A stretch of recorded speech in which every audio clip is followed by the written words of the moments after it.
ku buryo n'uyu munsi abo bantu bumva ko bashobora guhita bumva ko nta wundi muntu uzabonwa ku isi nka Julienne Kabanda. Siwe tuvuze n'urugero kimwe nuko mubo Bibiliya yavuze yaba narimo nta nubwo jewe ngira ubwoba bwo kusobanura ukuri kw'ijambo ry'Imana uko ndi mu cyanditswe. Niyo mpamvu nanga gusobanurisha amarangamutima. Nabo gutinywa, bateye ubwoba, imanza zabo, icyubahiro cyabo nibyo biremeye, nibyo bihangiye. Bene uyu muntu rero ikizamukwereka nicyo ngiye gusobanurira bizera ba Julienne Kabanda, hanyuma n'abandi noneho bakanashira ubwoba bakamenya ko ibyabaye atari ikibazo gikomeye. Uretse no gufungirwa urusengero, Julienne Kabanda Bibiliya irambwira ngo umuntu wabyawe n'umugore wese arama igihe gitoya kandi akanapfa kenyutse. Uretse no kumufungira no gupfa yapfa. None se atariho ntabwo babwirizwa, ntibakwigishwa se, ntibakumva ubutumwa bwiza se? None se ubutumwa bwiza mu gihugu cy'u Rwanda bushingiye ku muntu? None se bushingiye ku izina? Bushingiye ku icace se?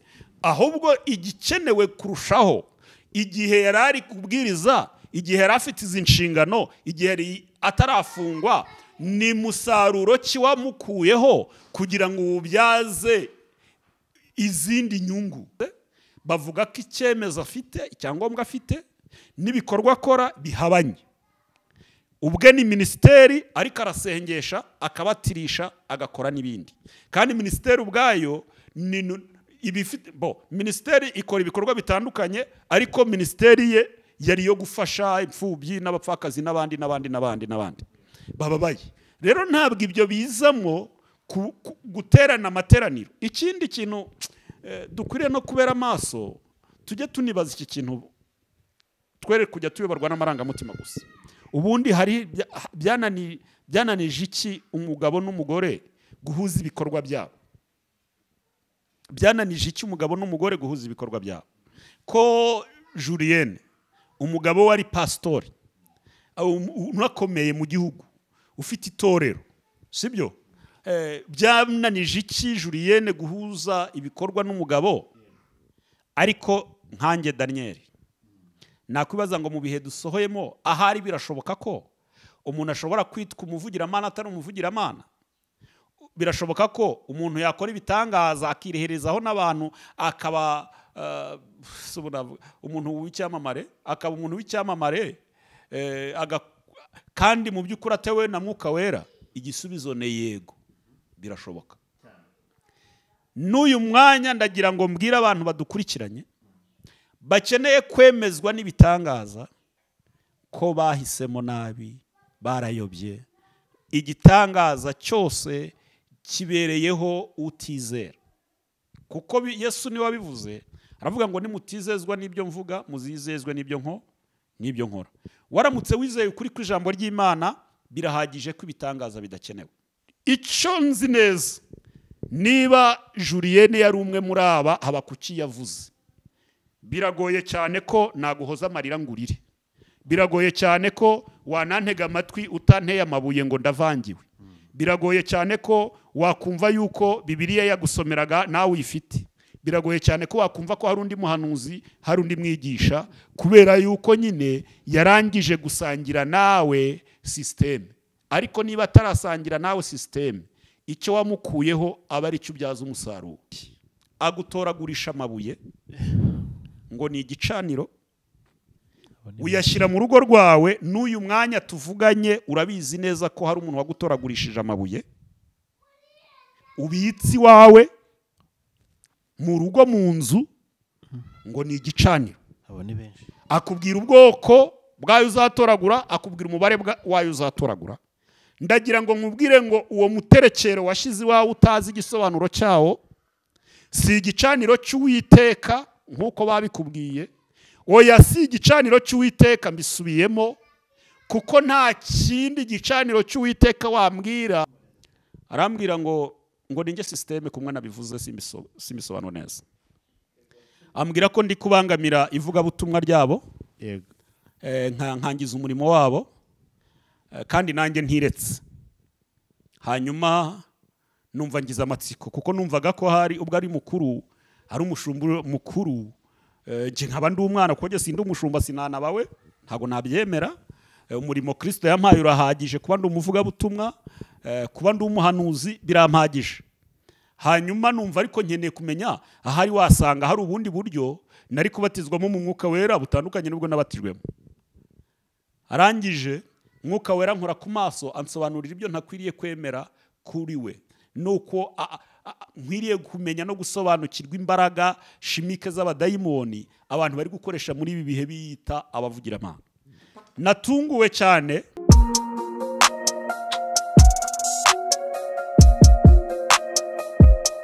Impanuro TV, ishakiro ry'amakuru yizewe.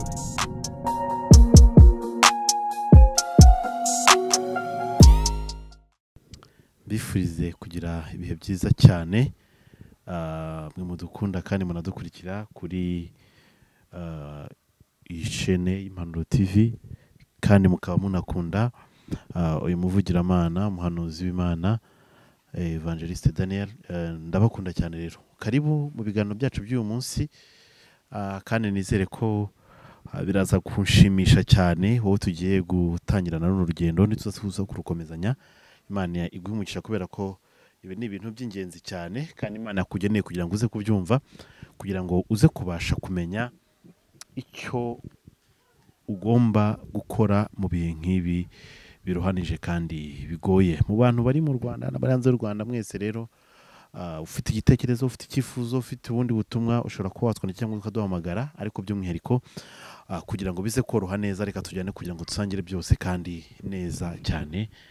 Panishime kongera kugaruka muri ubu bwatsi bwawe no kunyakira. Imana ibaho umugisha cyane. Urakoze cyane Pasi. Iminsi yaritambutse ari myinshi. Yaritambutse ari myinshi, ariko mu gihe cy'Imana nicyo cyari kigenwe.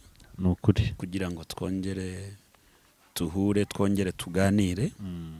Ni nayo mpamvu duhise dufatiraho umwanya wo gusuhuza abadukurikiranye, yego, abakunzi b'Impanuro TV, nanjye ubwanjye, abankunda mwese ndabaramukije mu izina rya Yesu. Imana ishimwe cyane. Abo tudaherukana kuvugana ndabayambiriye. Ubuntu n'amahoro biva ku Mana bikomeze bigwire mu mitima y'abadukurikiranye mu izina rya Yesu. Amen. Amen. Hari uburyo twaherukanaga, ibintu byaragenze gutya, none garutse nsanga umuryango waragutse, usige warafunguye urubuga rwose, ndabona ibintu birimo biragenda.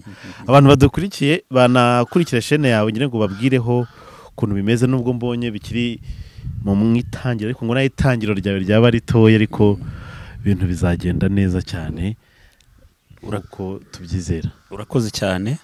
Hari abantu benshi bagiye bifuza ko ibiganiro byacu byahoraho, ariko kubera ihuriro ryacu nge nawe kuba tudaturanye tutegeranye bikatugora gusubiza ibyifuzo bya benshi. Hanyuma muri iyi minsi ishize nigira inama, ariko mbifashijwemo na Mwuka Wera, gushaka ubundi buryo mu gihe waba utinze kuboneka nkajya ntambutsa inyigisho. Nabonye ari byiza cyane. Yego. Rero umuntu waba akeneye kujya dukurikirana umunsi ku wundi yajya yandika Ihuriro TV show. Ihuriro TV show. Ni chaîne ngiye kuzajya nyuzaho ibiganiro. Nta nubwo natinya kuvuga ko izaba ari iyanjye, kuko abayikoreshaga bagize impamvu zituma badakomeza kuyikoresha. Hanyuma twumvikana mu biguzi byaho bari bayigereje. Yego.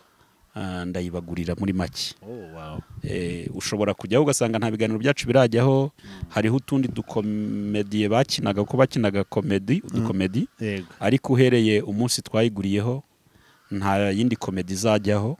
Ni inyigisho zacu, ibiganiro byacu, cyangwa n'iby'abandi tuzajya tubona byaremesha imitima abantu. Rero abari basanzwe badukunda mbizi neza yuko umusanzu wabo, inkunga yabo, imbaraga zabo n'ubundi nibo maboko yacu. Turizera ko batari buze kubura kunyarukira ku Ihuriro TV show. kugira ngo baze kuduha ibitekerezo banatugira inama uko dukwiriye kubikora neza kurushaho. mu kwibwirana n'ibi byose rero reka dutangire na rino sengesho kugira ngo twakirane mu izina rya Yesu n'ry'Umwana n'ry'Umwuka wera kugira ngo byose bize kuyoborwa n'Imana Data. Mana, mu izina rya Yesu Shimwe Mana. ndakunezerewe, ndakubashye bugufi kuko uri Imana ifite imbaraga. Amen. Haleluya. Haleluya. Warakoze kubana natwe kuko waturinze mu byo twebwe nk'abana b'abantu tutashoboraga kwirindamo. Urukundo rwawe ruhebuje byose kuri twe, uhereye tukiri insoro mu nda z'ababyeyi bacu kugeza na n'uyu munsi. Kandi uko bwije nuko bukeye ni nako urushaho gukomeza kuturemera amashimwe. Ngaho ukomeze ube mu ruhande rwacu, ukomeze kutugirira neza, ukomeze kuturengera muri bya bindi bituruhije kandi bitugoye, ukomeze kutumenyera ibidukwiriye kuko ari wowe utajya ubura uko ubigenza. Ndagushimiye ko uduhaye uyu mwanya wo kugira ngo dutambukirize ibiganiro byacu ku Mpanuro TV. Turasenze cyane kugira ngo uhagararane natwe, kugira ngo ibyo tugiye kuganira ntibive mu bushake bwacu, ahubwo Mwuka Wera w'Imana ahagararane natwe, kugira ngo hataza kuboneka umuntu n'umwe wahishwa umugambi wawe ku buzima bwe binyuze mu kiganiro tugiye gukora. Urakoze ko uri bubane natwe kandi ukatugirira neza mu izina rya Yesu. Amen. Amen. Imana ihabwe icyubahiro cyane kandi gumugisha cyane. Ngire ngo ni byinshi cyane tugenda tuvuga, ni byinshi cyane dukora, ariko ibyo byose bifite ihuriro bihuriramo, rero urumva ko ibintu bimeze neza cyane. Iryo zina narikunze. Yego. Ni ihuriro. Ihuriro ry'abana b'Imana, ni ikoraniro, ni ibintu byiza cyane kandi Imana ihe umugisha buri muntu wese agize uruhare kugira ngo urwo rubuga rutangire, kuko bisaba imbaraga nyinshi, bisaba ibiguzi byinshi. Nubwo nabonye muracyabura ibintu byinshi, ariko Imana uko bizagenda biza, uzabona kamera azayiguhe, uzabona mikoro azayiguhe, uzabona imashini azayiguhe, uzabona telefone azayiguhe, buri kimwe cyose kugira ngo dushyigikire impano y'Umwuka Wera iri muri yo, kugira ngo bikomeze gufasha benshi. Ko biranshimisha cyane kubona ibintu bijya mbere by'umwihariko kandi ari iby'umurimo w'Imana. Amen. Reka tunyarutse, ntabwo ndi butinde cyane kuko ndabizi ikirere kimeze nabi, kitaza kudutengwa tutaramara kugera ku cyatuzinduye cyane. Ndashaka ko tuza kugaruka cyane kuri byinshi, ariko hari ibyo wagiye uhanura mu minsi yashize ku by'umurimo w'Imana. Hari ibyo wavuze bimwe bikomeye, abantu barakangarana. Message wagiye utambutsa zagiye zigaruka kuri ba Mignone, zagarutse kuri ba Julienne Kabanda n'abandi benshi cyane. Nabonye ejo bundi bibaye, ndavuga se ngaho yamvura iraguye, tugiye kuyimuka. Yego, turacunganwa nayo nta kibazo. Yego. Ibi bihe turimo bikomeye cyane ku mu Pasiteri Julienne Kabanda, ni ibihe bidasanzwe, ni ibihe bikomeye, ni ibihe biteye ubwoba cyane, haba ku bakristo bakoraniraga mu itorero yarashumbye, ndetse n'ibyabaye n'abamukundaga bataranamubona impande zose.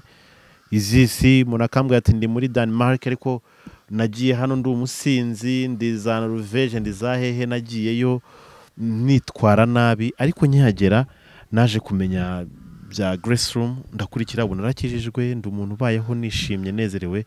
Inyiciro za Grace Room ntizijya zincika. Abo bantu rero bose bari mu bwigunge mu mpande z'isi zitandukanye, by'umwihariko ibi bihe bya Grace Room Ministries no gufungwa kwabyo no kwamburwa ubuzima gatozi, kuri wowe ibi bihe birashushanya iki, yenda bijyanye na message Imana igirwa mu bitandukanye? Yego. Urakoze.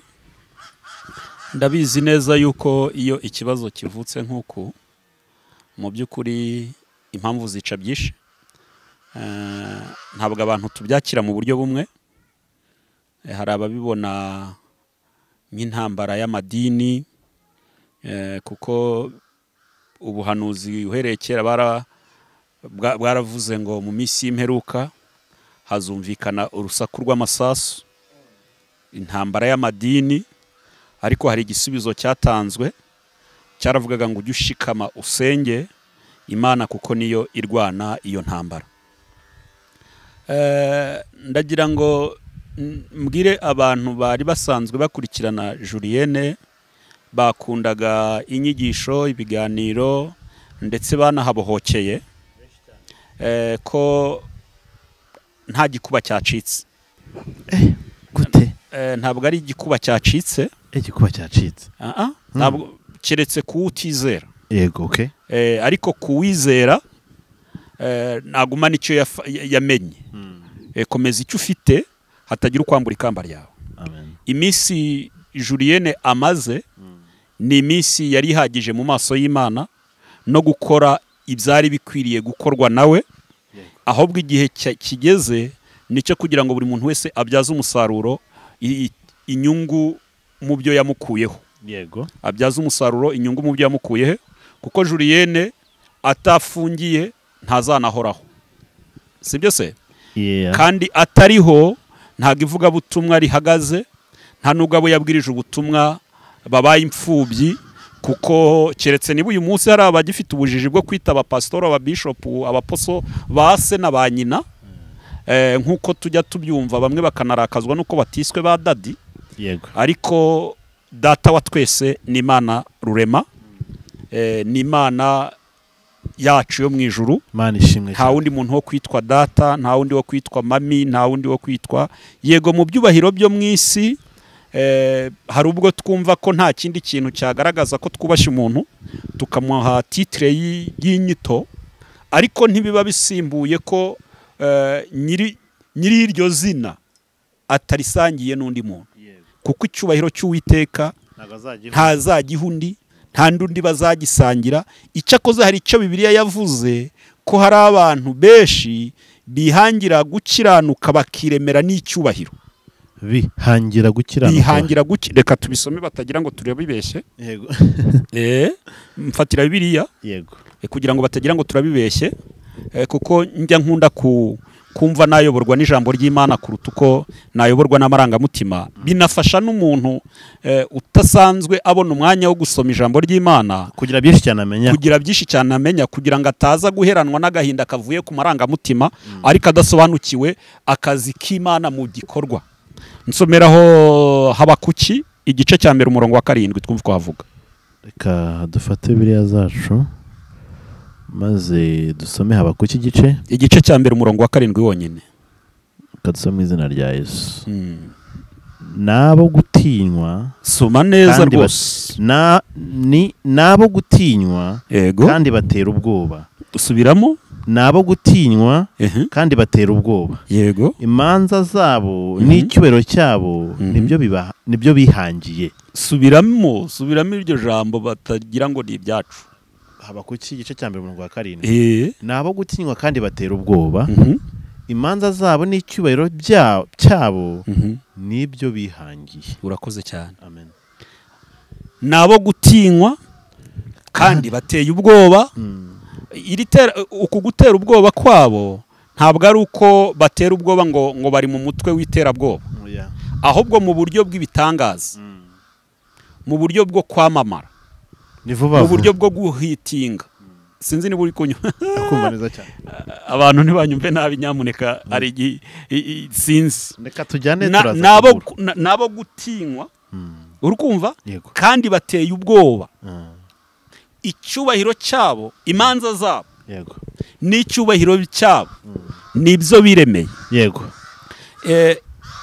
Reka mvuge ku bintu bibiri: gutinywa n'imanza. Uyu munsi abantu turi mu mwanya tutakagombye kuba turimo, kubera yuko twebwe ubwacu twawiremeye. Yego. Ukavuga uti gewe pasi kugira ngo ngere kuri uru rwego, kugira ngo ngere kuri ibi, kugira ngo mbuyu nguyu nkwiriye kugira iyi identity. Yego. Iyi mico, iyi myifato, yego, izi ndangagaciro. Yego. Hanyuma akaba atari umucyo w'Imana wakumurikiye, akaba atari ubwiza bw'Imana bwakurasiye, akaba atari ihishurirwa, akaba atari no guhamagarwa, akaba atari itarantu muri make ivuye ku Mana. Ahubwo nk'uko Bibiliya ibitubwiye, ukabyiremera, nibyo bihangiye, ukabyihangira. Yego. Iyo rero utabyihangiye, umurimo wawe nturangira n'iyo upfuye. Iyo utabyihangiye, umurimo wawe nturangira n'iyo urusengero barufunze. Oya. Niyo mpamvu narimbwiye abantu ko badakwiriye nta gikuba cyacitse, kuko niba uyu mubyeyi atari yarabyihangiye n'ubundi nta gikuba gicitse. Reka twimuke, ndabona ya mvura ibaye nyinshi. Rero mutwihanganana bari badukurikiye kubera ikibazo cy'ikirere kiriho muri iyi minsi mu Rwanda rwacu. Imvura ni nziza cyane, n'umugisha, ituma rwose ubona ahantu habaye heza, imisozi urongera igatoha, imyaka ikera rwose, ukabona ko amapfa yashize, inka zigakamwa, ibintu bikabona bimeze neza cyane. Rero tuhinduye ibyicaro, ariko ntabwo duhinduye ikiganiro, ngire ngo ataza kugira umuntu uvuga ati se bigenze bite. So Imana ibaho umugisha cyane abantu turi kumwe. Twa tugikomeza, wari tutubwira ukuntu kuba Grace Room yafunzwe atari igikuba cyacitse, ahubwo hari uburyo abantu bagombye kuba bifata nk'abizera, ariko mu gihe abantu bari kwibaza ati umuntu nka Jeanne Kabanda tsongera kumubona gute, nagira ngo tubwire aho hantu. Ntabwo nibyo nasobanuraga nyuze muri kiriya cyanditswe. Niba Julienne Kabanda atari uwo gutinywa, yego, atari umwe Bibiliya yavuze ngo nabo gutinywa, kandi bateye ubwoba, imanza zabo n'icyubahiro cyabo nibyo bihangiye. Sinzi niba, reka nanjye musubiremo uyu murongo. Yego, igice cya mbere umurongo wa 7.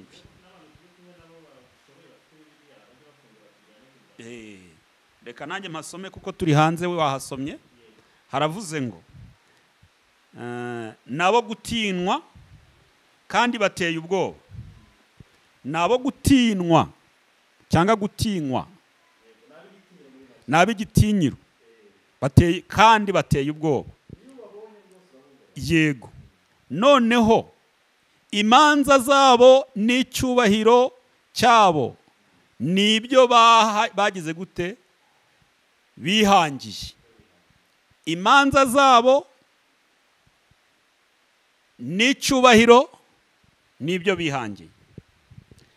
Uyu munsi dufite ingorane pasi zo kuba dugira abantu bo gutinywa, bateye ubwoba kubw'ibitangaza twabisobanuye, kubwo kwamamara, kubwo kuba nyine, ugasanga bitewe n'urwego rw'uburyo babyihangiye, banafite n'imbaraga zo kwireherezaho imitima y'abantu bose bazabakurikirana, ku buryo n'uyu munsi abo bantu bumva ko bashobora guhita bumva ko nta wundi muntu uzabonwa ku isi nka Julienne Kabanda. Siwe tuvuze n'urugero, kimwe nuko mu Bibiliya yavuze yaba narimo nta nubwo ngewe ngira ubwoba bwo kusobanura ukuri kw'ijambo ry'Imana uko ndi mu cyanditswe. Niyo mpamvu nanga gusobanurisha amarangamutima. Nabo gutinywa, bateye ubwoba, imanza zabo, icyubahiro cyabo nibyo biremeye, nibyo bihangiye. Bene uyu muntu rero ikizamukwereka nicyo ngiye gusobanurira bizera ba Julienne Kabanda, hanyuma n'abandi noneho bakanashira ubwoba, bakamenya ko ibyabaye atari ikibazo gikomeye. Ikimenyetso kizaranga bene aba bantu bateye batyo, abafana babo, abakiriya babo, inshuti zabo, abavandimwe babo, cyangwa se abayoboke babo. Ubwo mvuze inzego zose mu buryo bumwe cyangwa ubundi. Niba nahereye ku bafana nkagera ku bakiriya nkagera ku bayoboke, bivuze ngo nta rwego nibasiye cyangwa departement icyo ari cyo cyose. Ikizaranga rero aba bantu nuko umuntu wese wayobotse uyu muntu, ukamubera umufana, ukamubera umukiriye, ukamubera umuyoboke, byagorana cyane kugurira mu rindi duka atari irye uguriyemo. Reka nguhe urugero, umuntu ufite izi mbaraga yiremeye yihangiye, acuruzanya n'abandi botike ubuconco, izi botike, ugasanga ari hagati y'imiryango ibiri ifunguye, ari inzu wenda y'imiryango 3, arimo hagati. Iburyo bwe n'ibumoso bwe hari abacuruzi bacuruza ibicuruzwa kimwe n'ibyo nawe acuruza. Ikiguzi ni kimwe n'icyo bagenzi be bacururizaho, ndetse umunzani n'umwe. Hari n'ibidasaba ibiciro kuko bisanzwe bizwi. Ugasanga umuntu atondesheje umurongo imbere y'umuryango we, iburyo n'ibumoso nta winjira, bikageraho umukiriya ashobora gusubirayo adahashye kubera ko umurongo umubanye munini, ari umunyu yari akeneye guhaha, akajya kwemera kurya ibiryo bitagira umunyu kubera yuko asanze kwa Daniel yashakaga kugura hari abantu benshi. Unyumve neza iki kintu. Abadukurikiranye hari igihe barabihuza n'amakuru basanzwe babona mu bafamiliye, mu nshuti, mu bavandimwe n'abandi. Reka ntanga urugero rw'ikibiriti. Ikibiriti nta muntu wavidura ikibiriti ngo akuremo imyambi 2 cyangwa 3, wenda ngo uvuge ngo impamvu Pasi adahahirwa atagurirwa nuko ibintu bye biba bituzuye. Umuntu akaza aje kugura ikibiriti, agatonda umurongo akamara iminota 20 ku murongo kugira ngo bakire abakiriye asanze bamutanze imbere. Kandi ku ruhande rw'uwo muryango, ku ruhande rw'iyo botike, nyiri botike yicaye ku muryango yabuze uwo yakira, uyu muntu akaba atatinyuka kumuhereza igiceri cya 50 ngo amubwire ngo mpereze ikibiriti, aho kugira ngo abe yakigura ahandi hatari kuri uyu muntu wabiremye, wabyiremeye, wabyikoreye, uri muri system. Kuko niko muri ibi bihe bari kuvuga ngo birasaba system, kuko ubushize nanjye hari umuntu wigeze kumbwira ngo nta bwenge ngira ngo ninshaka ukuntu ngo nakwinjira muri system ngo mbihuze n'umuhamagaro n'impano. Ngira ngo nindi system y'ubundi buryo, ariko ari system nyine y'imbaraga zo kwiremera ibi ngibi dusomye mu cyanditswe muri Habakuki. Hanyuma uyu muntu rero waremye ibi bintu azaba ari uwo gutinywa, azaba ari igitangaza, ndetse icyo Bibiliya yise imanza azaba ameze nk'umunyabuntu ucira imanza ba rubanda abatishoboye, ku buryo iyo umutakaje mu buzima uhita wibaza nsigaye he, ndabuwande, kuko yigize umucamanza w'abazima n'abapfuye, w'abariho n'abatariho. Mbese yigize umuntu w'umunyabuntu, w'umunyembaraga, yireherejeho imitima y'abantu. Icyo kizaba ikimenyetso cyo gusobanukirwa uwo wabereye umufana, uwo wabereye umuyoboke, uwo wabereye iki. Igihe cyose uzumva ko nta wundi muntu wavuga ukuri nk'ukwe, wakora nk'ibye, wabwiriza nkawe, wahanura, wagira gute. Noneho hari n'abantu uyu munsi tujya tugira tudafite uburenganzira bw'ibikorwa, imirimo y'amaboko yacu, ibikorwa byiza ngo tubikore tutabinyujije kuri bo. Bibiliya mu gihe ivuga ngo ukuboko kw'iburyo nigukora kw'imoso ntikukabimenye, aba bantu bo banatwigisha uburyo nidukenera no gukora neza tubagisha inama. Nidukenera gutanga icya 10 n'amaturo, nidukenera gufasha, nidukenera kugira gute, tubanze tubagisha inama. Ndetse bakanatubwira ko nitubibanyuzaho bakabidutangira ari bwo umugisha w'Imana uzaguka kurushaho. None ukabaho mu buzima butari ubwawe, ahubwo uriho mu buzima bw'undi muntu, kuko yarangije kuguhindukira igitangaza. Rero niba Julienne Kabanda atari umwe muri aba bantu, kubizera, ku bayoboke be nta gikuba cyacitse. Kuko n'ubusanzwe uretse no gufungirwa urusengero, Julienne Kabanda Bibiliya irambwira ngo umuntu wabyawe n'umugore wese arama igihe gitoya kandi akanapfa kenyutse. Uretse no kumufungira no gupfa yapfa. None se atariho ntabwo babwirizwa, ntibakwigishwa se, ntibakumva ubutumwa bwiza se? None se ubutumwa bwiza mu gihugu cy'u Rwanda bushingiye ku muntu? None se bushingiye ku izina? Bushingiye ku icaca se? Ahubwo igikenewe kurushaho, igihe yari ari kubwiriza, igihe yari afite izi nshingano, igihe yari atarafungwa, ni musaruro ki wamukuyeho kugira ngo ubyaze izindi nyungu, ubyaze itaranto wakuyeyo inyungu. Mwebwe abariyo, mwebwe abamukundaga, mwebwe inshuti ze, ahubwo nimufata umwanya wo kubwiriza ubwo butumwa mu mahanga yose, mwiceceka. Ikindi, hari nubwo twumva ibintu nabi bitewe n'abantu mu nyungu zabo bwite, bakanashaka no kutwangisha cyangwa se kuduteranya n'urwego rushinzwe gukurikirana ishyirwa mu bikorwa by'imyanzuro cyangwa amabwiriza. Ntabwo nemeranya n'umuntu ushobora kuvuga cyangwa agatekereza ko ari igikuba cyacitse cy'ubuhakanamana mu gihugu cy'u Rwanda. Nk'uko bamwe bagenda babitubwira, abandi bagahamagara bati muragowe, murarenganya, ati noneho ugasanga wagira ngo ni ijuru ryahanutse. Igihe cyose amategeko ariho, byanga bikunda ibigande bizayagwamo, bizayahanishwa. Ubundi ubuntu bwari buhagije kugira ngo buyobore uwemeye gutwarwa nabwo. Ariko iyo utemeye gutwarwa n'ubuntu ngo uganduke, amategeko ntabwo ahana umuntu yazi cyangwa wayashyizeho gusa, kuko n'utayazi aramuhana. Reka nguhe nk'urugero. Ubu uyu munsi inama y'abaminisitiri iramutse iteranye ikagena itegeko runaka rihana cyangwa ricyaha rigira rite, ikarishyiraho, bakirishyiraho umukono bagasinya n'ubwo itangazo waba utaryumvise, ukagwa muri iryo kosa, ntabwo ushobora kuvuga ngo iri tegeko ntirimpana kuko mu mudugudu w'iwacu bari bataraza kuritwigisha. Ntabwo ushobora kuvuga ngo iri bwiriza ntabwo rimpana kubera yuko ni ubwa mbere ndyumvise. No.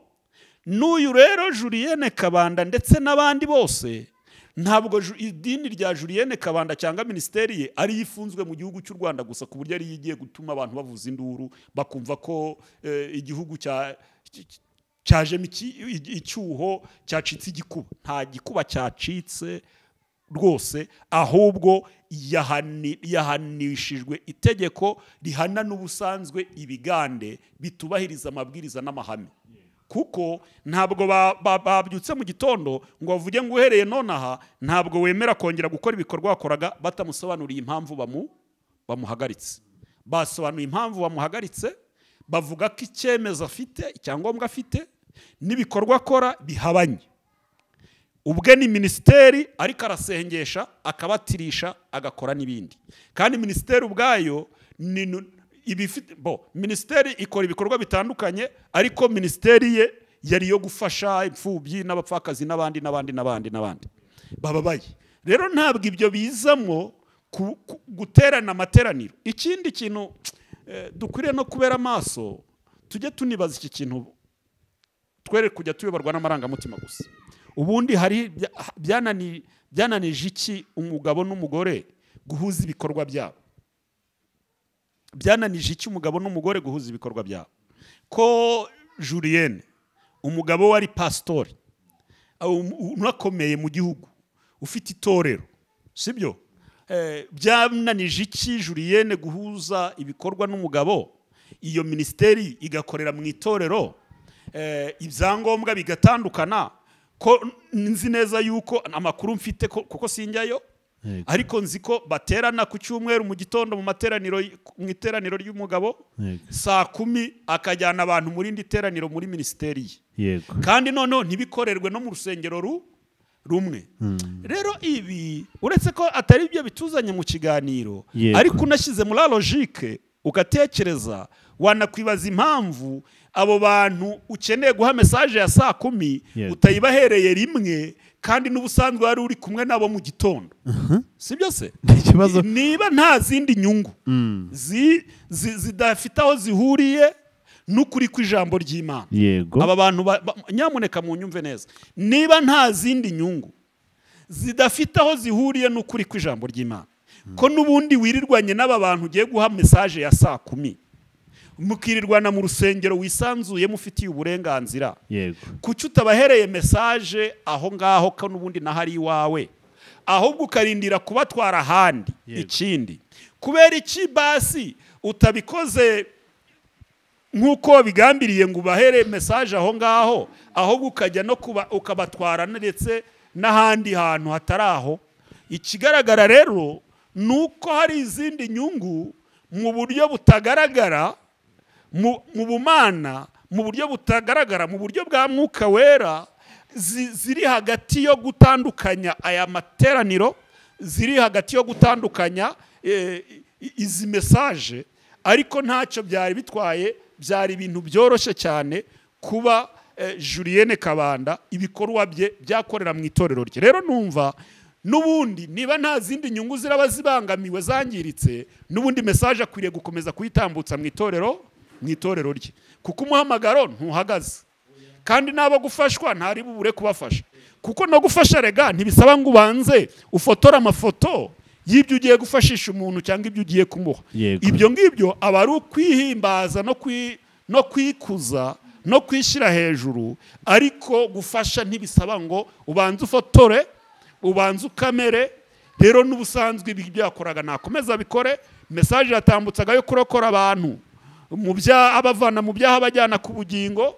N'ubundi afite uburyo yabikoraga online, afite YouTube, afite itorero ry'umugabo. Ntabwo rero ivuga butumwa rye rihagaze. Niyo mpamvu na n'uyu mwanya nkivuga ngo nta gikuba cyagize gute cyacitse. Sinzi niba hari ikindi wambaza ubariza abadukurikiranye. Hari uburyo bwiza cyane, ngushimire cyane ku buryo ubivuzemo. Turajyana n'ikindi kintu abantu bavuze mbere yuko na Grace Room Ministries yakwa ubuzima gatozi na RGB, kubera ko yarenze ku masezerano z'ibyo donc icyangombwa babahaye sicyo bagikoresheje. Bituma rero muri ryagenzura baza kubahagarika cyane. Ngire ngo ibintu bizajya mu bitekerezo. Hari abavuze ati hari umwana simwita umwana, n'umuntu wari wanditse avuga ngo bitewe n'ukuntu ngo Kigali Arena yari yuzuye n'abacyukuntu ngo umubatizo wagenze. Reka duhere ku kintu kimwe cyongeye kuvugisha abantu. Sinzi icyo umubatizo niba waragikurikiye cyane. Narabonye akavideo kubatizwa muri iriya piscine. Burya niwe babatirizaga? Ni muri babwejagura bagira muri piscine ya hoteli. Abantu bakavuga ati ibintu ntago ari Umwuka Wera. Abantu bakavuga ati ibi bintu nyamara barimo baratamba abantu ibitambo ikuzimu. So yenda turaza kugaruka kuri icyo, ariko reka tugaruke kuri uyu mubatizo nawo ku ruhande rwawe. Uyu mubatizo wubonye mubatizo nyabaki? Uriya mubatizo umubatizo w'Umwuka Wera, kuko si ubwa mbere wari ubaye muri buriya buryo, ahubwo no kwenda iyi nshuro aribwo abantu bajya kubitekerezaho cyane bijyanye n'uko. Reka nkubwire, Julienne Kabanda ntago mwanga kuko ntacyo dupfa, ntitunaziranye. Yewe nabo turi gutegurira iki kiganiro sinzi abazagikurikirana. Abagikurikiye nabo bari kumva. Yego, ariko nshingiye ku kavideo nabonye kuriya mubatizo, urantagara umubatizo wera, urantagara umubatizo w'Imana. Ntago wabatijwe mu buryo bw'Umwana n'Umwuka Wera, mu buryo bw'Imana, Imana Umwana n'Umwuka Wera. Yego, urantabwa ari wo mubatizo. Oya erega reka nkubwize ukuri pasi. Yego, Imana Data wa twese, Imana dukorera ni Imana ifite imbaraga zo kurinda icyubahiro cy'umuntu. Yego, zo kurinda agaciro n'indangagaciro bye. Ntabwo Imana yandagaza, ntabwo Imana ikoze isoni, ku buryo ufata abantu ukabagaragura hasi ngo bavuye kuba unabambitse amakanzu agaragaza ko bahawe imbaraga z'Umwuka Wera. Yego, za mbaraga z'Umwuka Wera zikabagaragura, bakabwejagura, bakamoka abandi bakahebeba. Ntabwo biriya ari ukuri. Ntabwo nemeranya n'uriya mubatizo, ahubwo ndagira ngo mbabwire ko jewe iyo mbibona kurya mpita nterwa ubwoba n'icyo Uwiteka yavuganye natwe. Mpita nterwa ubwoba na bwa buhanuzi duherutse gutambutsa, aho marayika yadusanze akatubwira ko igihe kigeze cyo kugira ngo Imana ifate inkozi z'ibibi z'abahanuzi b'abanyabinyoma. Mpita nterwa ubwo bwoba nkavuga nti nibyo burya Imana icyo yivuze ibivuze. Imana yarirahiye ivuga ko igihe kigeze cyo gufata izo nkozi z'ibibi ziyita abahanuzi, ziyita abavugiramana, kandi ari abanyabinyoma, ari abakozi ba Satani, ikababoha, ikabacecekesha. Rero nibyo tutarabona. Umugisha tugira twebwe abahanuzi nuko tunabihanura bitarasohora, bitaranaba, nta makuru tubifiteho, ntituba muri guverinoma, ntituba mu nzego runaka, ariko ndashimira Imana ko yabivuze mbere bitaraba. Rero ababa bavuza induru nababa bashaka kuvuguruza umugambi w'Imana. Nzi ko Imana itayobewe inyungu za Julienne Kabanda mu bizera, kandi nzi ko itanayoberwa niba harimo ivangirwa no gucecekesha abari gukora mu cyimbo cy'Imana kandi atari Imana, abari kuvuga ngo iravuze kandi itavuze. Nta nubwo iba ari ibyo tubonye gusa, turabona n'abajya mu maprizo, turabona n'abagira icyo nzi cyo nuko nzi ko Imana yirahiye, iba yirahiye. Rero muhumure kandi mukomere bene data, nshuti zanjye bakunzi b'Imana. Ntihagire umuntu ufatanya n'Imana akazi, ntihagire umuntu ufatanya n'Imana inshingano. Ntabwo ari twebwe tuzi inyungu za Julienne Kabanda mu bwoko bw'Imana kurusha iyamuhamagaye. Kansubiremo iki kintu. Ntabwo ari twebwe tuzi inyungu za Julienne Kabanda mu bantu b'Imana kuruta iyamuhamagaye. Kandi si nyantege nke ngo ikeneye gutizwa amaboko ngo nituvuga niturira nitugira nidutinana ngo ubwo biratuma ngo iba yongerewe imbaraga. Ikindi nzi neza ko n'ubuyobozi nabwo ubwabwo bushyirwaho n'Imana. Rero Julienne yari mu kaboko k'Imana, kandi n'umuyobozi ari munsi y'ukuboko kw'iki, ari mu murimo w'Imana. Bityo rero dukomereze turebe uburyo Imana iri kudutegurira undi mukeka dupfukamaho. Icyo nzi neza, niba Julienne yari umwe muri aba Habakuki yavuze, biragoye cyane ko naguhoza amarira ngurire. Biragoye cyane ko wanantega amatwi utanteye amabuye ngo ndavangiwe. Biragoye cyane ko wakumva yuko Bibiliya yagusomeraga nawe uyifite. Biragoye cyane ko wakumva ko hari undi muhanuzi, hari undi mwigisha, kubera yuko nyine yarangije gusangira nawe system. Ariko niba atarasangira nawe system, icyo wamukuyeho aba ari cyo ubyaza umusaruro. Ngira ngo ni nicyo nanasubiza. Ku bantu benshi nanone bagarutse kuba hari abari bamwise mbere ko binagaragara ibyo byose, bamwise ko byakora bisa n'ibya Antikristo nubwo abikora nk'umukristo. Hari ukuntu umuntu uyu munsi wa none bamwanariza uko abantu batandukanye babibona. Icyo kintu cyaranasakuje cyane, kuko yari yiswe ko ari intumwa ya Satani. Yenda bigenda binahura na bino bindi byaje nyuma, abantu bakagenda bavuga ati bya bintu nyamara bishobora kuba bifite uruhengekero. Ariko nari ndi kwibaza nti ese muri rusange Julienne Kabanda ku nyigisho ze, buryo akoramo ubutumwa bwiza, buryo ki agaragaramo mu bavugiramana, mu bakozi b'Imana, mu pastors n'ibindi nk'ibyo byose bigiye bitandukanye, mu by'ukuri ibyo bintu bavuga byaba bifite ishingiro, cyangwa hari icyo umuntu ashobora kuba yagiraho amakenga nubwo atabyemera cyangwa ngo abihakane? Urakoze cyane. Ntago ndi buvuge ngo icyo bavuze ni ukuri cyangwa ari ikinyoma.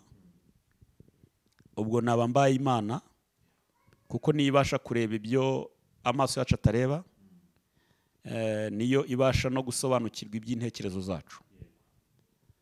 Si niyo mpamvu ntabihakana, kuko ntazi impamvu uwabivuze yabivuze. Niyo mpamvu ntari bunabyemere, kuko ntazi icyo yashingiyeho. Ariko nkanjye Daniel, nakwibaza ngo mu bihe dusohoyemo ahari birashoboka ko umuntu ashobora kwitwa umuvugiramana atari umuvugiramana. Birashoboka ko umuntu yakora ibitangaza akireherezaho n'abantu, akaba umuntu w'icyamamare, akaba umuntu w'icyamamare, kandi mu by'ukuri atewe na Mwuka Wera. Igisubizo ni yego, birashoboka.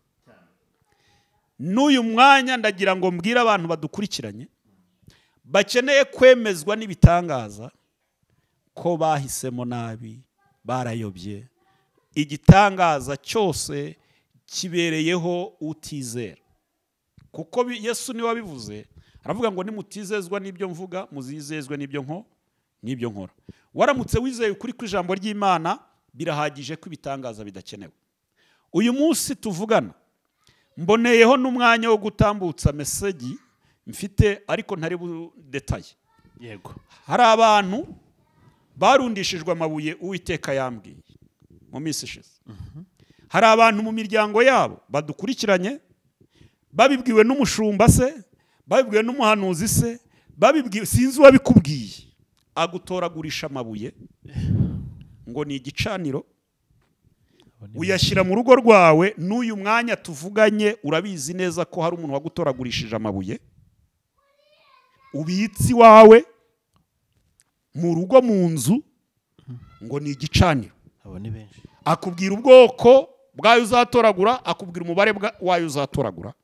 Ndagira ngo nkubwire ngo uwo muterekero washize iwawe utazi igisobanuro cyawo, si igicaniro cy'Uwiteka nk'uko babikubwiye. Oya, si igicaniro cy'Uwiteka, mbisubiyemo, kuko nta kindi gicaniro cy'Uwiteka wambwira kigereranyo cyatumye ukora ibyo, ahubwo wabikubwiye ku mpamvu ze bwite no kuwamuhaye inshingano n'uburyo yabyiremeye nk'uko Habakuki yabivuze. Nicyo gituma aguha inshingano zo gushyira igicaniro cye kitari cy'Imana cye mu rugo rwawe. Uyu munsi wubatse igicaniro nk'uko yabikubwiye, ariko wubaka igicaniro cye mu rugo rwawe. Ntabwo wubatse igicaniro cy'Imana mu rugo rwawe. Ni nacyo gituma aho gusobanuza Imana, aho gusobanuza ijambo ry'Imana, ari we musobanuzi, ari we usobanura ibyawe. Ni nacyo gituma aho kubaha no gucira bugufi Uwiteka, aho guhindura umushyitsi imbere y'ibirenge bya Kristo, ahubwo turi guhindura umushyitsi imbere y'ibirenge byabo. Kuko ibicaniro twubatse ni ibicaniro by'abantu, ntabwo ari ibicaniro by'Imana. Ndagira ngo nkubwire mwene data wo nkurikiranye, ntabwo iyi ariyo message naje nje gutambutsa, ariko niba ukunda ubugingo bwawe, ugakunda ubugingo bw'abawe, ugakunda ibyawe, gerageza umpamagare dusenye igicaniro cy'umuntu Satani yashyize iwawe. Nta nubwo mvuga ibintu byinshi, ni inyungu zawe kuvugana natwe, tugakuraho tugasenya igicaniro cy'umuntu mu rugo rwawe. Kuko ibyo nusubiza amaso inyuma, aho wabishyiriyeho, aho waremeye ibyo. Mu minsi yashize hari umuntu ugeze kumpamagara, urumva Pasi, arambwira ngo ninjye systeme, kumwe nabivuze simbisobanura neza. Ambwira ko ndi kubangamira ivugabutumwa ryabo, nkangiza umurimo wabo, kandi nanjye ntiretse. Hanyuma numva ngize amatsiko, kuko numvaga ko hari ubwo ari mukuru, hari umushumba mukuru, nje nkaba ndi umwana, kuko nge sindi umushumba, sinanabawe, ntago nabyemera. Umurimo Kristo yampaye urahagije, kuba ndi umuvugabutumwa, kuba ndi umuhanuzi birampagije.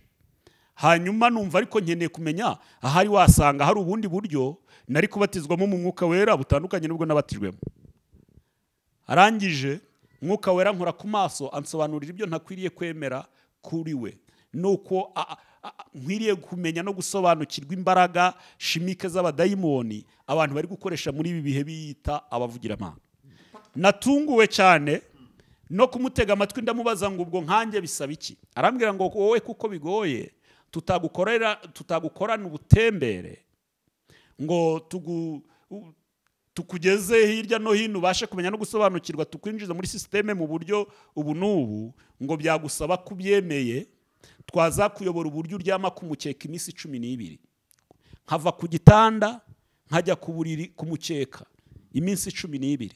Uyu munsi abantu batwajwe uburetwa kugera ku kigero umuntu bamubwira ngo nave ku buribwe, aryame kumukeka ku kirago iminsi 12.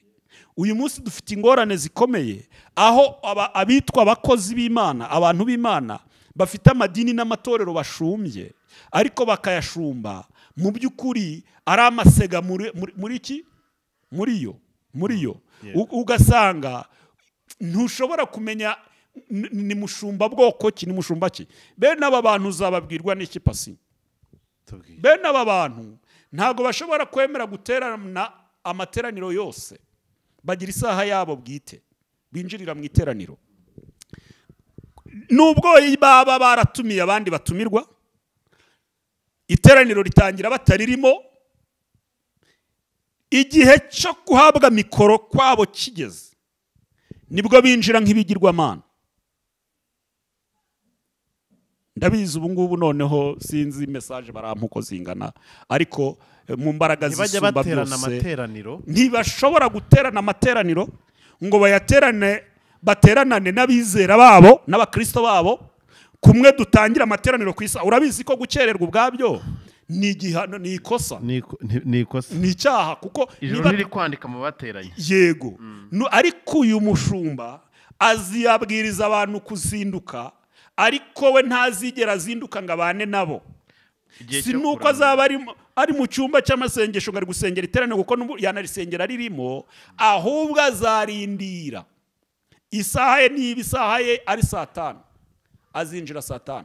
Kandi nyuma yo kwinjira nta tangazo, nta muramyi, nta kindi gikorwa kizakorwa keretse we agifite mikoro azayirekura iteraniro rirangira. Wumvise systeme?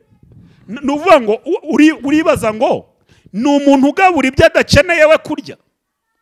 Ninde muntu ushobora kuvuga ko ari umunyabwenge muri byose? Ko Bibiliya ivuga ngo ducyazanye nk'uko icyuma gicyaza ikindi. Ko Bibiliya ivuga ngo kubana kwabo kwiza barahugurana. Ni gute umuntu adakeneye inyigisho z'abandi? Ni gute umuntu adakeneye kumva undavuga, ariko wagakenera ko abandi bagira gute bamwumva? Kandi noneho muri iyo saha, niyo saha abantu bakeneye gukurikirana online, abantu bakaba bazi ngo isaha ya Daniel irageze. Ugasanga n'umuntu uri muri ofisi yishe inshingano z'akazi ngo isaha y'igitangaza igizite irageze. Ntabwo icyitwa isaha y'ijambo ry'Imana, si isaha yivuga butumwa, si isaha y'ibindi, ngo ni isaha y'igitangaza irageze. Icyo gitangaza nta kindi, ntago ari kiri bukorekera aho ngaho, ahubwo ni uwinjiye uhindutse iki igitangaza. Ubu uyu munsi abantu baruhijwe n'abahanuzi b'ibinyoma. Umuntu agahanurira umuntu akamubwira ngo Imana iravuze ngo tanga ibi bintu kugira ngo ubone ibi ngibi. Imana ubu hari abantu uyu munsi udashobora kubwira gufata telefone ngo uhamagare umubwire ngo wansengeye ngo akwemerere, ahita akubwira ati ndabyumva nibyo, ariko neretswe ko ibibazo byawe bikomeye biraremereye, ntago nabisengera gutyo gusa, birasaba aya mafaranga. Hari n'abahaguruka bakajya kubareba bagira bati woya ibibazo byanyu birakomeye, kwinjira hano n'aya mafaranga ni iki kiguzi bingana gutya. Noneho nibinarangire gutyo, warangiza bakanagusaba noneho ngo nibitambo byo kugira ngo biveho burundu.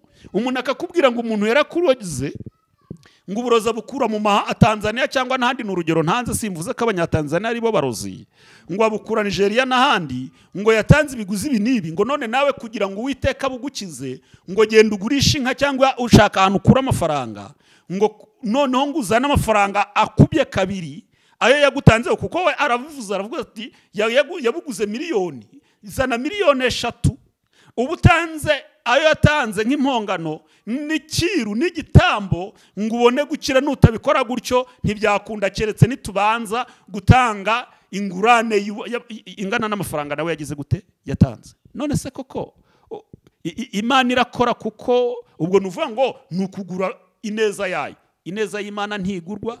Ntago mvuze ngo uwagufashije gusenga akwiriye gusenga ukamubona nk'inkorabusa kuko yaguhaye umwanya we.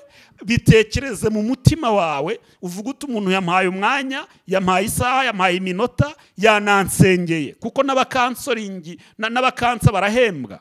None we yagukansorinza naragusengera, nibyo mutanga ayo maturo nta kibazo, simbabujije. Ariko umuntu uragereka ko kukubwira ngo Imana ivuze ko nudakora ibi itari bubikore, ndakumenyesha ko rwose niba ukiyoborwa muri ubwo buryo, menya ngo no kumucika biragoye, kuko yaremye za mbaraga, yaremye za manza n'icyubahiro no gukomera n'igitinyiro biragoye kuko akibivuga uhindura umushyitsi ko yashaka ukaba wajya no muri banki ukayaguza. Ubu uyu munsi umuntu asigaye hari abantu basigaye bateza indwara umuntu akakubwira ngo Imana igukijije ubu burwayi ariko ikiguzi cy'amafaranga ni iki ngiki kandi iravuze ngo nutayatanga uburwayi buragira gute burakugumaho. Bugacya mu gitondo niba yavuze ibikanuko ko wakebanye. Iryo terabwoba rya Satani ikimenyetso nuko uwo muntu ni uzahozaho umutima. Ntuzigera ubona ubutunzi bwawe ko buhangirikira, ntuzigera ubona ko umwanya wawe uhangirikira, uzahora ubona ko umutakaje mu buzima nta kundi byagenda. Uzahora wumva umuntu akava i Burayi akavuga ati nta kindi kintu kinjyanye mu Rwanda cyangwa se Burundi cyangwa hehe, ngiye kuruhuka nsengana na runaka. Waza ukababizaho gusa burundu yewe no gusura abavukanyi bawe bikaba bitakunda. Umuntu ntatinye kukubwira ngo sona nyoko ntukabarebe, ntuzagire iwanyu kuko hari ibyo bahashyize wabirenga wapfa. None se iyo mbaraga ibonye ibyitabasha kubikuraho ubundi ubwo waba umwizeye gute? Imana iramutse ibasha kunyereka ibyo itashobora gukuraho, iyo si Imana yo gukomeza gukurikira, ntareka kuyikurikira. Ariko Imana yacu barayifasha bayihindura inyantege nke, bayishyira muri politike, bayishyira mu bucakura. Ntabwo ari Imana nk'iyi ngiyi abantu bari kutwigisha batubwira. Icyampa umwuka w'Imana akaza ku buzima bw'abadukurikiranye akabasha kubasobanurira imbaraga y'umwuka wera uburyo itandukanye n'imbaraga maji. Ariko dufite abamaji. Ubwo narindi kugusubiza icyo wambajije ngo mbese birashoboka ko umuntu nka runaka yaba hari ko akorera mu mbaraga z'umubi ko babivuga? Yego birashoboka kandi birahari, n'ibimenyetso natanze hari abarabyibonaho. Ariko nyamuneka ndakwinginze nturare ntiwirirwe udasohoye ayo mabuye, kuko ayo mabuye ntacyo amaze mu nzu yawe. Hari bindi bibazo byinshi mbona nshaka kubaza ku bijyanye na bino by'umurimo w'Imana muri iki gihugu cyacu cy'u Rwanda. Nishaka nabyo tunasoreza kuko sinshaka ko dutindira abantu cyane, kuko biba byiza cyane iyo tuganiye gutya. Urabona twaraganiriye uyu mwaka utangira mu buhanuzi bw'umwaka tuganira byinshi ku by'umurimo w'Imana. Hari ubutumwa agiye utanga uvuga ko uyu mwaka hazaba ibintu bikomeye cyane birenze ibyabaye, kubera ko ibiti byose data tateye bigiye kurandurwa. Ngira ngo tubize kuganira, icyo cyigisho kirahari utambutse ubwo butumwa. Nakomeje kubona insengero nyinshi zifungwa, cyane cyane z'amazina y'abantu bakomeye, ko yenda amazina amwe namwe yaroheje byari biraho. Tubona abantu hano benshi cyane batatekerezaga, noneho bigiye kuza tubona Grace Room nayo irafunze. Grace Room ntekereza ko ari ryo teraniro muri runo Rwanda ryitabirwa n'abakristo cyangwa se n'abayoboke benshi icyarimwe kurusha abandi. Niho honyine uko ushobora kureba ugasanga impande zose z'isi nyine bafite ku buryo nk'ibihumbi nka 10 na bingahe biba bimukurikiye.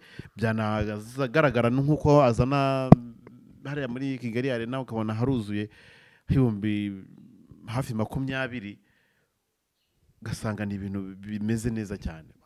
Ese izi nsengero tubona zafunzwe, hena n'izindi zigiye gufungwa, tugaruke n'izasigara zihagaze zikora mu buryo bwemewe. Izi ziri gufungwa n'iziri gukurwa n'iziri kwamburwa ubuzima gatozi, nuko ari bya biti data tate biri kurandurwa, cyangwa n'izihagaze nazo harimo ibyo data tate? Nagira ngo dusobanurire icyo kintu kuri Urakoze cyane. Turakoze. Aho ho ndasubiza ntatinze.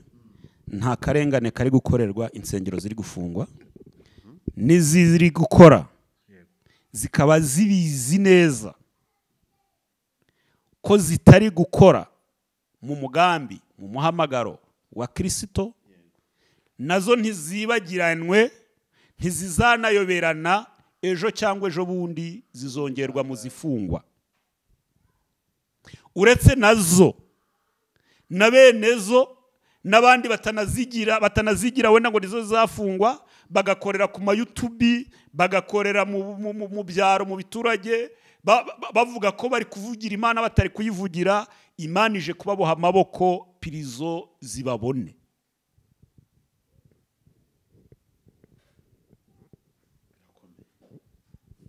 hari abantu benshi bibazaga icyo kintu ngira ngo ushobora kuba yanatezwe n'igitekerezo cyangwa se n'ibyo tuganiriyeho ashobora gufata akanya kuko mba ndi kureba ku byo abantu benshi cyane bagiye bandika na cyane cyane ko abantu bibazaga ko umuntu kuba urusengero rwafunga bati Imana imukuyeho amaboko ati zisigaye nyine n'iz'abana b'Imana ati zisigaye n'izo Satani yakoreragamo n'ibindi bintu nk'ibyo ariko nyine ngo birasobanutse. Reka tugaruke kuri iki kintu abantu benshi cyane bari kwibaza ku bijyanye na bino bihe bigoye turimo, bamwe bagatangira kubihuza na bya bihe Bibiliya yavuze yuko umukristu muri ibyo bihe azaba agowe, azaba atotezwa, azabuzwa gufata Bibiliya, bakagenda babihuza ati reba ari nk'ubutayu umuntu atemerewe kujya gusengeramo, ati reba insengero barazifunze, ati reba bari kuvuga ngo hari amasaha yo gukora n'amasaha yo gusenga, ugasanga ati umukristo najya iki kintu ngo tugihuze rero tunahumure n'abantu bashobora kubavuga ati hari abo njya numva bahamagara ukumva igikuba cyacitse ati rere tiwanye ibintu mpamwe se nibyo abantu bakabasebya bari bya bihe bihavuze by'umukristo azabagowe, aho bamwe bazatangira kubihoga ko turabona harimo bafatwa ngo bari mu byuma bari gusenga bagafungwa, abandi bagafatirwa mu butayu bari gusenga ibintu nk'ibyo. Najya ngusobanura icyo kintu kubera ko harimo abantu wabyumva bakayifata mu yindi angle bagashaka nko kubifata nk'aho ari ibintu biri personal cyane kuruta uko yaba ari gahunda ya leta yo guca akajagari ndetse no gukorera Imana mu kuri ndetse no mu mwuka, apana mu kajagari no mu mwanda. Bibiliya yaravuze ngo mwihunikire ibizabatunga mu gihe kizaza, ngo nimutagira ubwenge mubwigire ku kimonyo, ngo kibasha kumenya igihe cy'izuba, igihe cy'imbeho, igihe cy'ubushyuhe n'ubukonje, kikabijyana kikabihunika ntikijya gisonza. Bibiliya ikavuga ngo mbese ntimuzi ko imibiri yanyu ari insengero z'umwuka uri muri mwe. Rero umuntu uvuga yuko bamubujije gusenga ni umunyakinyoma. Nta muntu babujije gusenga, nta muntu n'umwe igihugu cy'uracu kibuza gusenga, kuko n'uyu munsi n'ejo bundi simpamya ko bizabaho, ahubwo barasaba kugira ngo wikunde, ukunde n'abagenzi bawe, ubahe n'Imana kandi ubahe n'Imana, hanyuma urinde ubuzima bwawe kujya muka kankubwira ikintu kigeze kumbaho kibi igisubizo cyiza. Yego, nigeze guhura n'umupasiteri w'umwesikoro. nawe mujya muhura? Twarahuye, hanyuma yari afite uburyo abikora, afite aba agenti. Noneho maneko zimushakira amakuru y'umuntu. Noneho yarigishaga kuri radio ntari buvuge, wamara gufashwa ukandika, akakubwira ngo andika message ntuhamagare ndagusubiza, andika message ntuhamagare ndagusubiza, andika message ntuhamagare, nuko yabivuga, ukandika message. Akagenda akicarana n'abakozi be, bakandukura nimero zose zanditse message bakazihamagara, buri message bayiha ngo message Imana yabahaye. Kavuga bati message yawe nayisomye, burya wanyandikiye ndi muri studio tariki iyi niyi, naragusengeye, Imana yampaye message iyi niyi ku buzima bwawe, kandi kugira ngo urokoke, kugira ngo ube amahoro, kugira ngo utere imbere, kugira ngo kuko urumva aguhamagara ugasuka n'amarangamutima ati ugomba kuzaza. Ugasanga iwe hari nk'abantu nka 300 yahamagaye kuri message. Yego, bakaba bafite ngo udupapuro tw'amandiko, mandiko ngo atutanditseho, bagahita baduhereza buri muntu ngo ni Imana imwandikiye, ni Imana imwandikiye, ni Imana imwandikiye. Ugashaka icyanditse, hakaba twanditseho ibintu by'ibisharambagure, ututanditseho, barangiza bakakubwira ngo kugira ngo Imana igusomera ayo mandiko, ijuru rirambwiye ngo tuzahurira mu butayu, tuzahurira mu mazi aha n'aha, hanyuma Uwiteka basubize mandiko. Ariko kandi hakenewe kugira ngo mu gihe Imana ikurinze ayo mandiko umwanzi atayasohoreramo akayakugiriramo nabi, harakenewe amafaranga, harakenewe aya mafaranga, harakenewe aya mafaranga. Nanjye nagiyeyo mu bantu bagiyeyo, ngira ibibazo bibiri. Ikibazo cya mbere, wumva imbaraga baba bafite aba bantu. Yego, uburyo kubiyambura bigoye. Nagiyeyo bwa mbere ahita avuga ngo Imana iramutegetse ngo umuntu wese uri aho ngaho natanga ituro rinezeza Imana, ritajegera, ridafite ijwi, mbese avuga amagambo menshi. Aravuga ngo Imana yavuze ngo guhera ku 100 abantu ntibatanguranwe kumukora mu biganza, batanguranwe kugira ute, ngo Imana yayururutse ngo imuhagararamo, ngo none umuntu uratanga undi kumuramutsa ngo ni uramukanije n'Imana. Mwiteraniro nabonye abantu babyigana bari kugongana, bari kujya kuramutsa ngo Imana muri we, ariko ari ikiguzi cy'ibihumbi bingahe? 100. Aramanuka ati Imana ihaye amahirwe n'abakene, ishyizeho 80 kuyeho 20. Aramanuka ngo ihaye abanyantege n'ubundi amahirwe, ngo ishyizeho 50. Aramanuka ngo igeze ku ba 20, ngo igeze ku 10, ngo igeze ku ba 5, ngo igeze noneho ku biceri, ngo umuntu wese wazanye igiceri muri iryo teraniro, ngo iyo ni nyatsi yaba ajyanye, ngo nibabizane basuke ku birenge by'Uwiteka, ngo kugira ngo icyitwa inyatsi na karande byose bikurweho bihanagurwe. Ibi iyo mbivuga mba nzi ko ari abantu bari buhuze nuko babizi ibyo bintu ndi kuvuga, bahuye nabyo.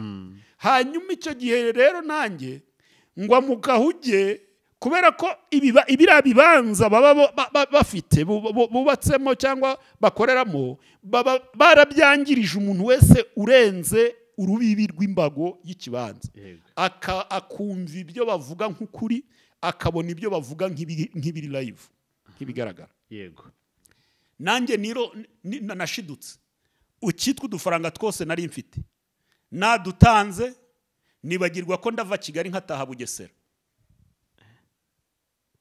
ntangira gusaba tike kugira ngo ubone uko nawe usiga imikosha aho ngaho. Ntangira gusaba tike nyura, umva umuntu gutwara ubwenge kugera ku kigero wibagirwa kufite gutaha kandi utari butahe n'amaguru. Ibyo nabirenzeho ndongera aratubwira ngo umuntu uzakora ikosa akirengagiza kuzajya gusomesha amandiko ibyumba, ngo azaba ahuye n'akaga gakomeye, ngo nibyo yakoze byose n'ibindi byose ngo bizapfa.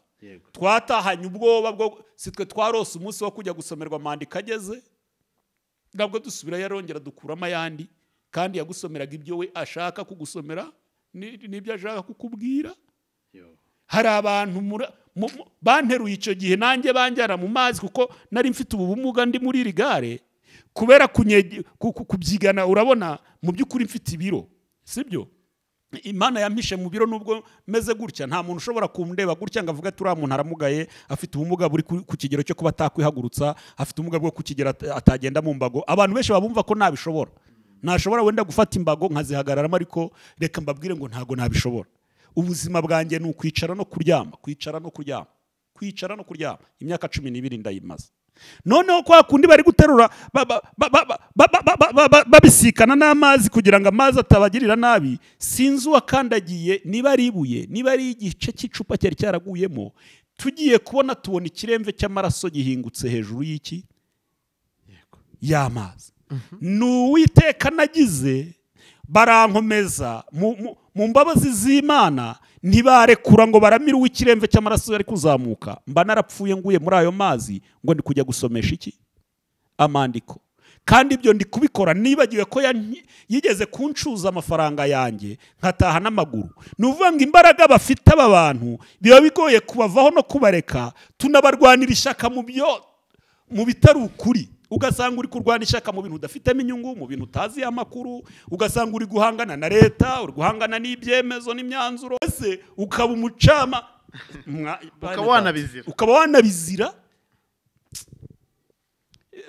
Rero ntawe babangamiye, ahubwo nawe genzura. Birakwiriye kusesera mu buvumo ejo kandi hari abaguye mu bizi, birakwiriye kujya mu mazi hari uw'icupa risatuye ikirenge kandi uri kubireba.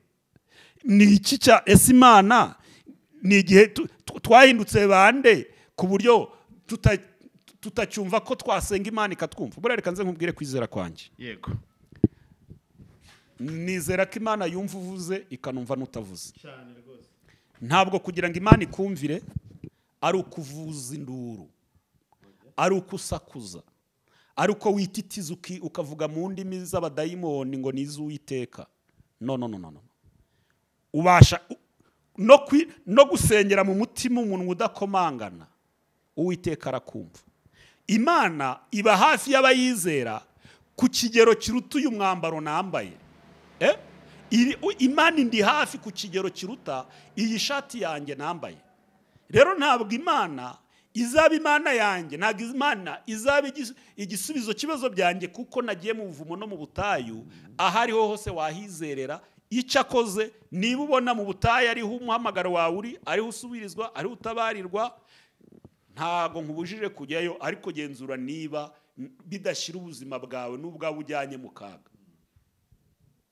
Ngira ngo twanasoreza aho ngaho kuko ntacyo tutavuze rwose. Ni byiza cyane, Imana igumugisha cyane ku bantu yenda bashaka kuba, kuko dusoje bikiryoshye umuntu agishaka kumva, ariko umuntu ushaka ko bajyana ibindi bihe bitandukanye, afite telefone cyangwa se unamusanga kuri chaîne Ihuriro TV show, ariko ibyiza reka umuhamagare direct kugira ngo umubwire, ariko twirinde guca imanza kandi twirinde kugendera mu kigare tumeze nk'abantu ari ukuntu umuyaga uwisashi iri mu mwuka igatumbagira mu kirere ikikubita hehe na hehe, kazeguruka mu kirere ukazaye kunuka umuntu igiye kuyikubita mu kiyaga hirya iriya, ugasanga ibintu. Rero twirinde kumera nk'amasashi rero ari guhuha n'umuyaga azenguruka mu kirere atazi ikiwutwara, atazi ngo arajya haragarukira hehe.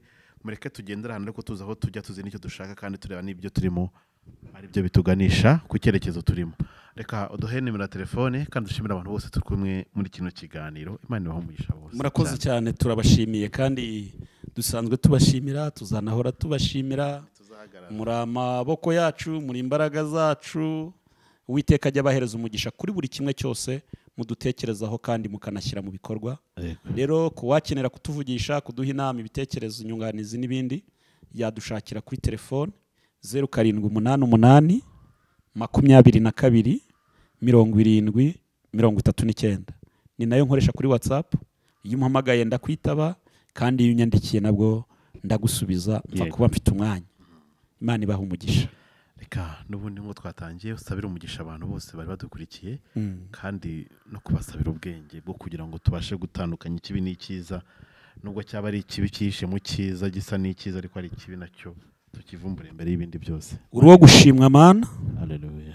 Kuko nta wundi muntu mu isi cyangwa mu byaremwe byose mwahwana, uri hariya urahambaye, uhabwa icyubahiro. Nta numwe wasa nawe. Twatangiye tuguhamagara tukubwira ko dukeneye kuhagararana natwe mu kiganiro, kandi nibyo wabikoze, wahagararanye natwe. Nta nubwo dushidikanya ko ibyo twavuze ari byo wifuzaga ko tubwira ubwoko bwawe. Igisigaye ni akazi ka Mwuka Wera. Akacu kararangiye, karangiriye kuri mikoro, ariko Mwuka Wera we agiye kubiba kandi anagenzure uburyo izi mbuto z'ijambo ryawe, izi mbuto z'iki kiganiro zakwera mu mitima y'abantu.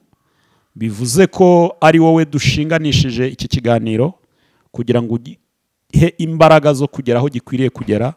Ntagire impamvu n'imwe, ntagire gukora kw'abazimu cyangwa kw'abazimukazi cyangwa kw'abadayimoni kwahagarika iki kiganiro kugera aho gikwiriye kugera.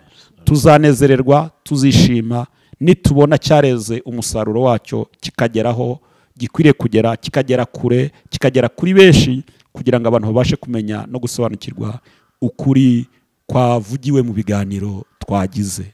Umugisha wobe kuri twe, umugisha wobe kuba dukurikiranye, mu izina rya Yesu, amen. Amen. Murakoze cyane, Imana ibahe umugisha. Amen. Mukomeze mugire ibihe byiza kandi mukurikire ibiganiro byacu, mushyigikire kandi umurimo w'Ihuriro TV show. Ni chaîne ya Evangeliste Daniel twaganiraga mu by'ukuri kugira ngo arushe kwamaza ubutumwa. Akeneye ibikoresho, akeneye inama, akeneye umurongo, akeneye abantu, arabakeneye mwese. Rero mureke dufatanye kandi dufashanye, twunganirane muri ibi ngibi tugirana umumaro. Imana ibahembere ko mugiye kubikora mu izina rya Yesu. Amen. Bye. Amen. Bye.